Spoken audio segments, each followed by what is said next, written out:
Hey, good morning, everybody. Wake up, get out of bed. It's time to move. It's good to be with you today, still in the beautiful Cape. It's really cold here, but it's beautiful. Guys, we're talking about people who stand in the gap. We've spoken about the preparation of those people, how that God prepares them in advance for what He would want for them to do. And then when they get to stand in the gap, we're looking at different motivations as to why would they do this. They've been prepared, that's one thing. But what is it that would get them out of their lazy boy chair and away from the front of a TV to be able to get out there and say, God, I know you have a purpose for me, and I'm going to stand in the gap for you with regard to something. Now, last time we spoke about the broken-hearted person, the guy who just can't help himself. He sees the need. His heart is broken. Her heart is broken over what they see, and they join God in their mission to meet the need of those people.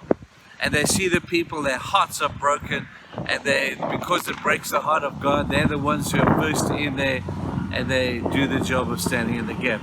The second motivation is people stand in the gap just because they can, just because it's the right thing to do. Now, when I think of that beautiful young lady called Esther. Go and read her story. Yesterday we spoke about Nehemiah. Today I want to tell you about Esther, this amazing young lady who came out of the gutter, came out of a squatter camp, as it were, and because of her beauty and because of the opportunity of a sovereign God gave to her, she became the queen of this very powerful nation.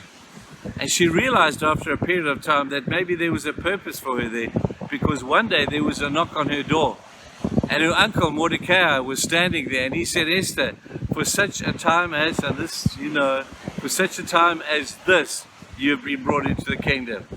Don't for a moment think, my God, you're here by accident. Don't for a moment, my God, think that you're here just because you happen to be the prettiest girl in the land. You are here to serve a purpose. Let me tell you what that purpose is. And he went on to tell her about the debacle that was taking place, where there was this plot to take out the nation of Israel. And he basically said to Esther, he said, Esther, you can either sit in comfort in this palace and eat strawberries and cream at Wimbledon, or you can cross that line and save the nation. Now, she was Jewish. She knew what he was saying. And suddenly she realized that with her position came enormous responsibility. And she said, hey, I can do this. I can do this. And I'm going to do this because it's just simply the right thing to do. Now, there's a lot of things we need to do. We don't need a bolt of lightning out of heaven. We don't need a word of prophecy from the prophet at church. We just need to do these things simply because they are the right thing to do on the one hand, and we're positioned to be able to do it. Now, Esther was one such person. So when we look at these particular things and we say, well, Esther's motivation was simply because it was the right thing to do. It was the right thing to do because God had positioned her in the right place. Now, there are some beautiful terminologies that we have become au fait with, certainly in our church. We talk about people who move from success to significance. I'm sure you've heard us talk about that before. And here's Esther at the height of her success, and God comes and challenges her through Mordecai and says, you can sit here and you can be successful. That's wonderful, but wouldn't it be better if you turned your success into significance by crossing the line of sacrifice? Because it's sacrifice that makes you significant.